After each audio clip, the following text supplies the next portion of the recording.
does not exist. The goal of the SAVE Act that is on the floor right now is to make certain that non-citizens do not vote in American elections. I don't know that anyone disagrees with that. And the good news is that non-citizens do not vote in American elections.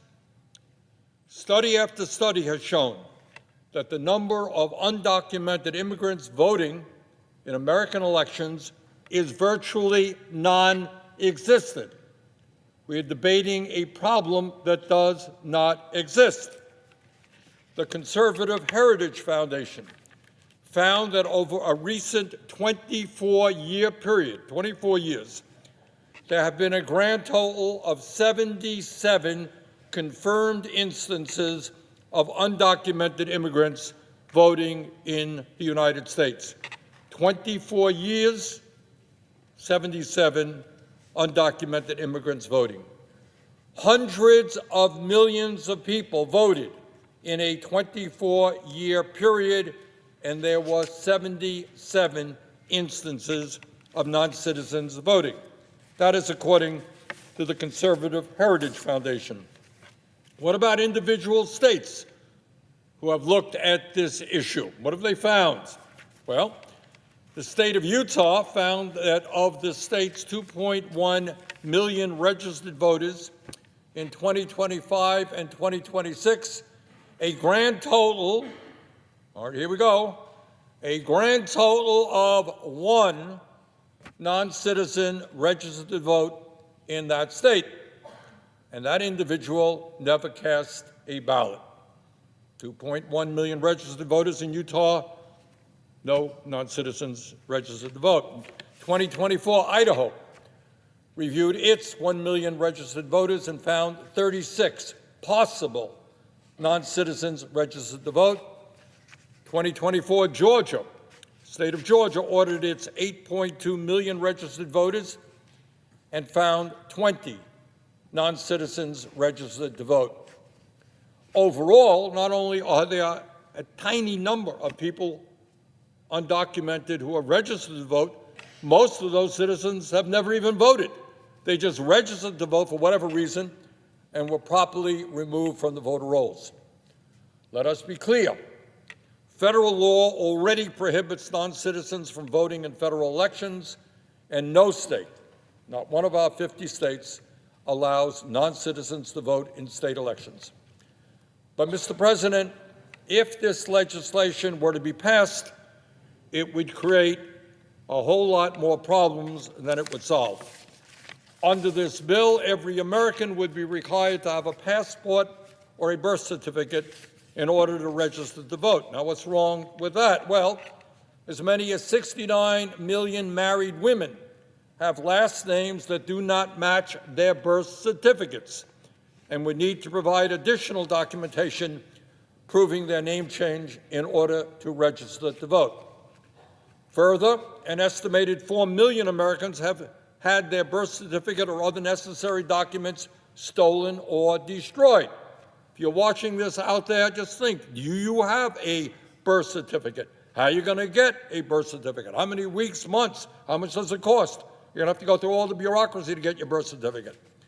Even worse, want a passport to vote? Well, half of Americans, 146 million people, don't have a valid passport. Those who would need a passport to vote under this bill would have to spend $130 to renew a passport or $165 for a new one. And by the way, you're going to have to wait up to 6 weeks to get it. So, make no mistake about it. This legislation is nothing more than a modern-day poll tax that would deprive millions of low-income, working-class Americans from being able to vote. So what is this bill really about? Well, good news is President Trump has told us what it's about. Trump has said that if this legislation were signed into law, Republicans would, quote, never lose a race. For 50 years, we won't lose a race, end of quote.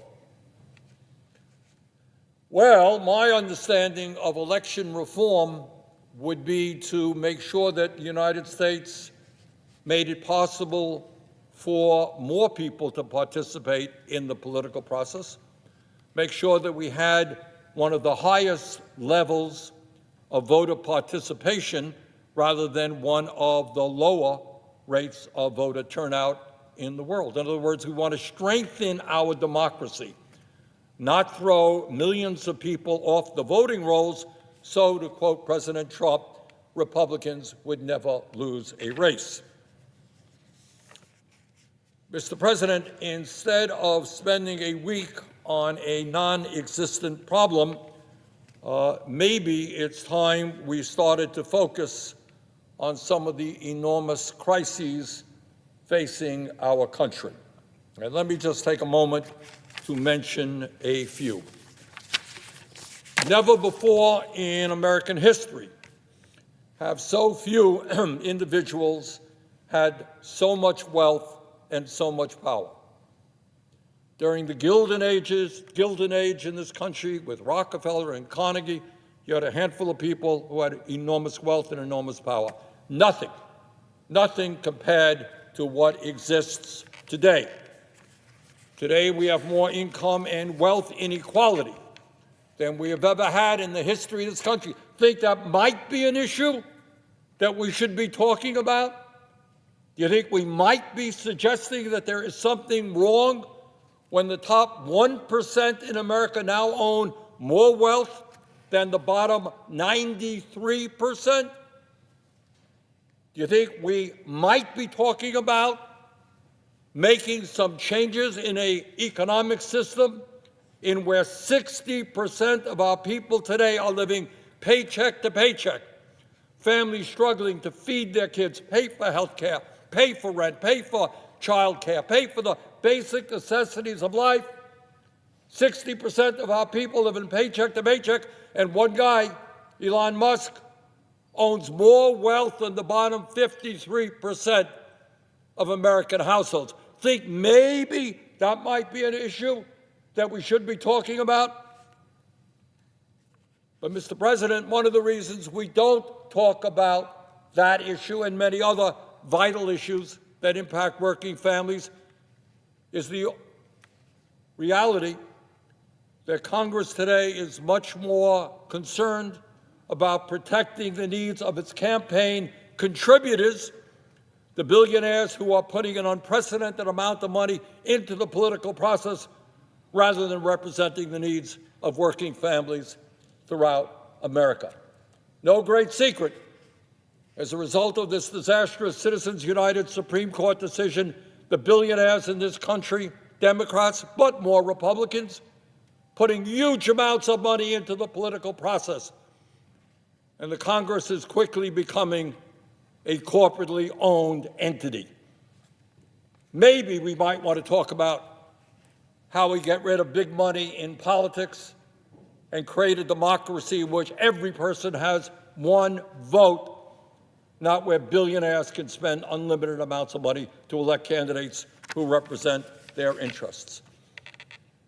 And I should tell you, Mr. President, that one way I believe that we begin to tackle the massive level of income and wealth inequality that exists is by imposing a wealth tax on the 938 billionaires in America who are worth some $8.2 trillion. Legislation that I have proposed, the wealth tax on billionaires, would not impact anybody in America who is not a billionaire. But over a 10-year period, this legislation would raise $4.4 trillion strictly from the people on top, the 1/10 of 1%, minuscule number of people who are doing unbelievably well.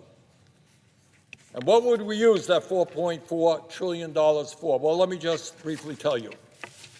For a start, in the first year, at a time when working-class families are struggling to put food on the table and pay their rent, this legislation would provide every man, woman, and child in the country in a household making $150,000 or less a $3,000 direct payment, $12,000 for a family of four. So at a time when the billionaires have never had it so good, when many of them are paying virtually nothing in taxes, we're going to demand that they start paying their fair share so that working-class, low-income families can get some help, $3,000 for every man, woman, and child in families of less than $150,000.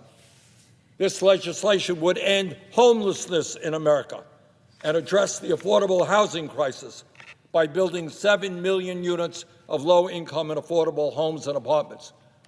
20 million households in America should not be forced to spend half of their limited incomes on housing. We should not have 800,000 people sleeping out on the streets. Instead of giving tax breaks to billionaires, we should be building low-income and affordable housing. This bill would expand Medicare. In Vermont and all over this country, you got elderly people, can't afford dental care, can't afford hearing aids, can't afford vision care. This legislation would expand Medicare to cover dental, vision, and hearing. Last poll that I saw on that, only 90% of the American people supported it. Maybe we may want to pass it. This legislation would provide universal child care in America and make sure that no one in our country pays more than 7% of their limited incomes on child care. At a time when school districts in Vermont and around the country are having a hard time attracting good teachers because the pay scale is much too low, we would make sure that no teacher in America earns less than $60,000 a year.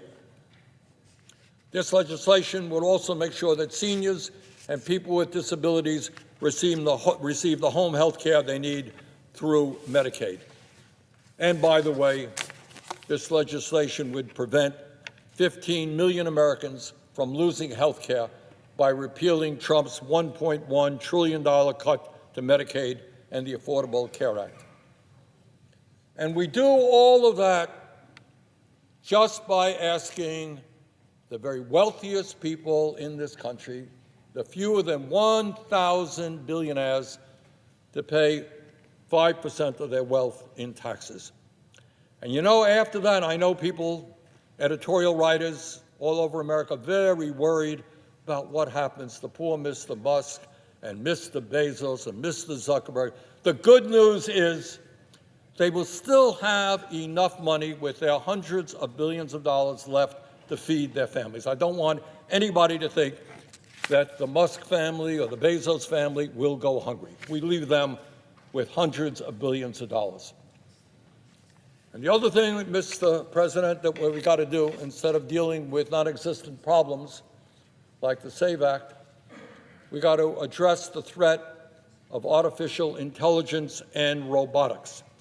And surprise, surprise, our very same friends, Mr. Musk, Mr. Bezos, Mr. Zuckerberg, Mr. Ellison, Mr. Thiel, and others are pouring huge amounts of money into AI and robotics. Left unchecked, these technologies will bring about a massive transformation of American economic, political, and social life. That's what we're talking about. And that transformation of American life, economic, political, social, is being pushed by a handful of multi-billionaires. And it is time for the United States Congress to say, slow it down. And it's not only what it will do to throwing millions of workers off of their jobs, hooking children to artificial intelligence.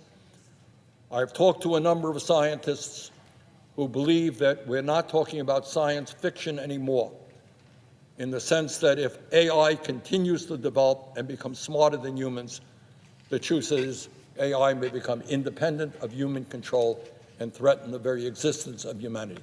Now, I know that the future of humanity and the existence of whether or not we survive, not quite as important as dealing with legislation dealing with a non-existent problem like undocumented people voting. But maybe, just maybe, we might want to spend a few minutes determining whether or not we should slow down AI so that humanity survives, so that tens of millions of people do not lose their jobs, so that kids do not lose their mental health by becoming addicted to AI, etc. So bottom line, Mr. President, there are enormous issues facing this country. It is no great secret that the American people increasingly understand that the work of this Congress right now is to protect the 1% and wealthy campaign contributors. And maybe it's time we started worrying about working families and ordinary Americans. Thank you, Mr. President. I yield the floor.